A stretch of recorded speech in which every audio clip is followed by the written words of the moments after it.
And I'm gone. Holy fuck.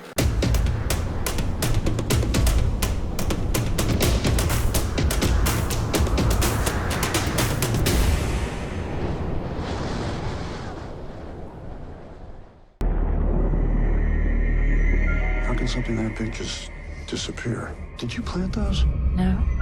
What's up, YouTube? It's Groovinator from raidersofthelostflicks.com, and as you can tell, my background's a little bit different. I'm playing around with cameras because I'm trying not to be a desktop YouTuber being chained to my desk all of the time. But anyway, that's not what I want to talk to you. I didn't want to talk to you about my lack of photography skills, even though I haven't had a single camera training course since 1993 where I used a 35mm black and white camera. But anyways, I wanted to talk to you about The Color Out of Space. This is a fantastic movie starring Nicolas Cage, directed by Richard Stanley. Richard Stanley directs this wonderful movie called Hardware, which is one of my favorite cyberpunk techno thrillers I've ever seen in my entire life. I remember first seeing it when I was in high school, and it used to come on HBO late at night, and for the longest time I didn't even know what the frickin' name of the movie was. I'm like, what's this cool-ass, like, kind of Terminator techno thriller thing that I'm watching at night with industrial music playing in the background? You know, back then you couldn't just hit info and have a guide come up and it would show you what you're watching. No, if you were lucky, your family maybe had a cable guide or something that came in the newspaper that said, yeah, this movie's gonna play late at night. But that's what happened with that. But anyways, The Color Out of Space, when I first heard that it was gonna be made, I was really excited because Richard Stanley only directed so many movies. He was, he did Dust Devil, he did Hardware, I think he did another movie, I can't remember the name of it right now, but he also, after he did Hardware, it was such a success and such a sleeper hit that he was helmed and tapped to direct a reimagining of The Island of Dr. Moreau, the H.G. Wells classic, and he had a really unique vision for it. He's trying to make a really dark movie with it, and he was hired to do that. He butted heads with the studios quite a bit. There's a really famous documentary about the making of that movie, The Island of Dr. Moreau, as you know, came out in '96, and it was absolute flop. I own a copy of it, but it is absolute trash. He was fired from the set of that movie because he couldn't get along with the studio, and that happens a lot with directors. They get chewed up and spat out by the Hollywood machine. You find some indie filmmaker and then they throw a bunch of money at him. They say, okay, kid, go make me a kick-ass movie. And then it's like, well, sometimes it works and sometimes it don't. And then sometimes you're chewed up and spat out. In the case of Richard Stanley, it chewed him up so bad that he just kind of like went into hiding. He was just a recluse. I think he did like some little minor projects here and there, but for the most part, stayed the hell away from Hollywood. So now we have this indie film, The Color Out of Space, which is the H.P. Lovecraft classic. This is my physical copy of Hardware. I highly recommend you get this movie and watch it if you haven't seen it already. It's freaking amazing. But yeah, I have to admit that, you know, H.P. Lovecraft is not for everyone.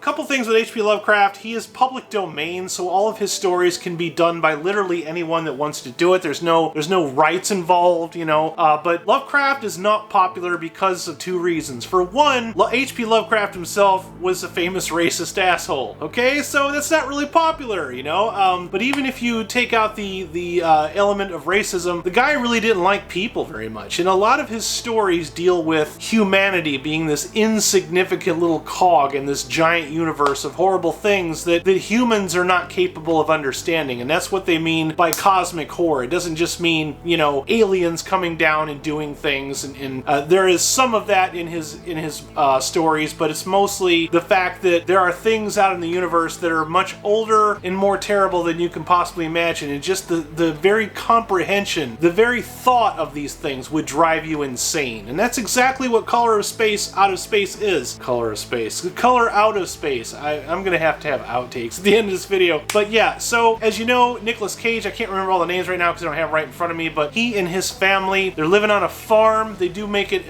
indicate in the movie that he was, you know, once worked in the city. He seems to be pretty intelligent. His wife does something with, I think, taxes or something like that. I'm not really sure what it is she does, but she works on the internet. They have to kind of show her doing that a lot. The kids are a little on the slightly dysfunctional side, mostly that the daughter's kind of a goth and she's practices witchcraft, which doesn't surprise me because Richard Stanley himself practiced witchcraft. His mother was a famous, you know, not a famous, but his mother was a known witch as well, so he does try to incorporate elements of witchcraft into his movies, and that's cool. You know, I like the way they handled it in this one because because you open up with a shot on the daughter, and it looks like they're kind of in this kind of old, you don't really know what era this movie's taking place in, because the original book was, the original story was written back in the 20s, so is this like, super old times? But no, she's just wearing some kind of ceremonial outfit, and she's trying to do something to, they indicate that, I don't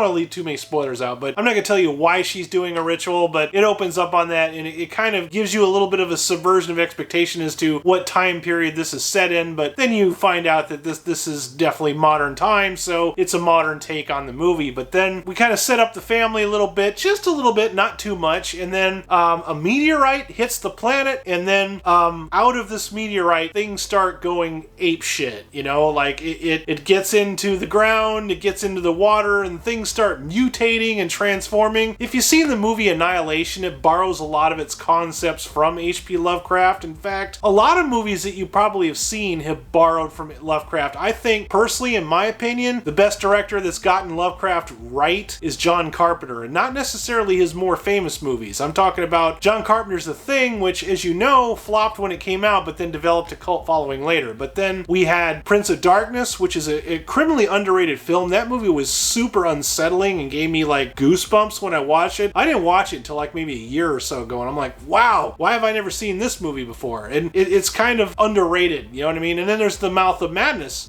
which has Sam Neill in it, and that's a very good movie as well. I highly recommend checking it out. But those three movies right there are basically John Carpenter's kind of Lovecraft apocalypse trilogy, and you should probably check those out in your spare time. But I think so far he's been the best director that's managed to get Lovecraft right until this movie came out. Holy shit, my mind was blown by the end of this movie. Another thing I gotta preface this by saying is, Lovecraft, not necessarily the good guys don't always win. You know what I'm saying? Like, it's a very strange setting. Things start going ape shit, and it is out of control. Nicolas Cage is trying to hold his family together. The kids are freaking out. The mom's freaking out. And there's a really good amount of atmosphere and suspense.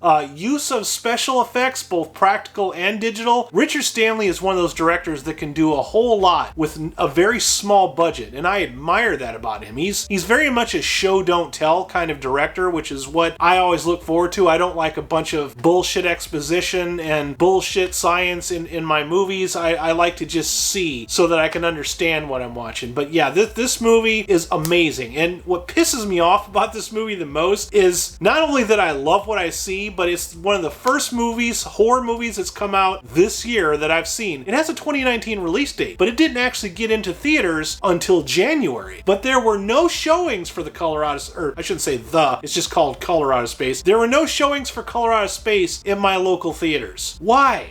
I was looking all over for this movie. I had to comb for it. I was wanting to order a Blu-ray. It wasn't available. And then they kept pushing the date back. And then I wanted to rent it. I couldn't figure out if it was on demand or if if it was somewhere out on the internet. I didn't really know. I had to look for it. And then all of a sudden one day it popped up in the Voodoo playlist under indie films. I'm like, holy shit, Color Out of Space. And I just blind bought that shit because I feel bad for what happened to Richard Stanley. And I'm like, even if I hate this movie, I want to support this dude. I want him to get some kind of royalty or at least a fraction of anything to support Richard Stanley. So I blind bought it, and the movie just kept building and swelling and getting better and better. And I was just like, holy shit, this fucking movie is so fucking great. I mean, it really is. It was unsettling in spots. It was nightmarish in spots. It had some humor. It didn't take itself too seriously all of the time, but it was handled really, really well. It was a fantastic script, fantastically shot. I have a digital copy that's HD. I'm going to buy this movie on 4K. I'm giving this a score right now. This is a 5 out of 5 cheese curds. If you have even a passing amount of interest in Nicolas Cage doing his freak out performances, or even the mildest, slightest interest in Lovecraftian horror, you should 100% check out Color Out of Space. That's all I got for this one. This is the Groovenator signing out. You guys have yourselves a groovy day. Make sure you hit the thumbs up on the way out. Make sure you subscribe to the channel. Hey, let me know what you think of this new format. Do you like the way the camera looks? It's gonna take me a while to play with it and figure out how it works, but let me know in the comments section. Also, make sure you check me out tonight on Etep with Coolion. It's a place to be reviews. We'll be talking about all the pop culture bullshit that happened over the weekend. It's gonna be a really, really good show. Have yourselves a groovy day.